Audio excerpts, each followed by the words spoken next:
জনতা ভৱনত সম্পন্ন হোৱা অসম চৰকাৰৰ কেবিনেট বৈঠকত বহুকেইটা সিদ্ধান্ত লোৱাৰ বিষয়ে সাংবাদিকক জানিবলৈ দিছে মুখ্যমন্ত্ৰী ডক্টৰ হিমন্ত বিশ্ব শৰ্মাই।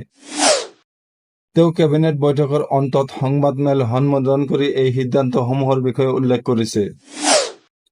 তেওঁ জনোৱা মতে পঞ্চায়ত আৰু গ্ৰাম উন্নয়ন বিভাগৰ অসম পঞ্চায়ত ফাইনেন্সিয়েল ৰুলছ 2002ৰ সংশোধনত কেবিনেটে অনুমোদন দিছে।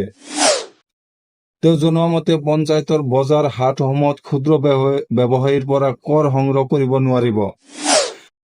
তাৰ বিপৰীতে মহলদাৰসকলক কিছু নতুন দায়িত্ব প্ৰদান কৰা হ'ব। তেওঁলোকে যাতে অতিৰিক্ত ধন সংগ্ৰহ কৰিব নোৱাৰে তাৰ বাবে পুলিচ ভেৰিফিকেশ্যনৰ ব্যৱস্থা কৰা হ'ব। আনহাতে কেবিনেটে সিদ্ধান্ত লৈছে জলবায়ু পৰিৱৰ্তনৰ সমগ্ৰ ব্যৱস্থা এতিয়াৰ পৰা বন বিভাগে চোৱা-চিতা কৰিব।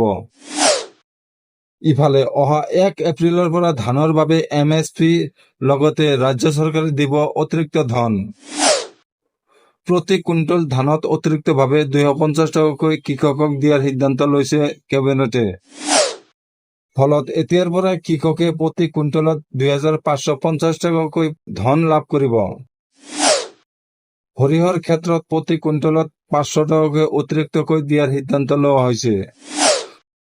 ফলত সৰিয়হৰ খেতি কৰা কৃষকে 6450 টকাকৈ লাভ কৰিব প্ৰতি কুইণ্টল সৰিয়হত।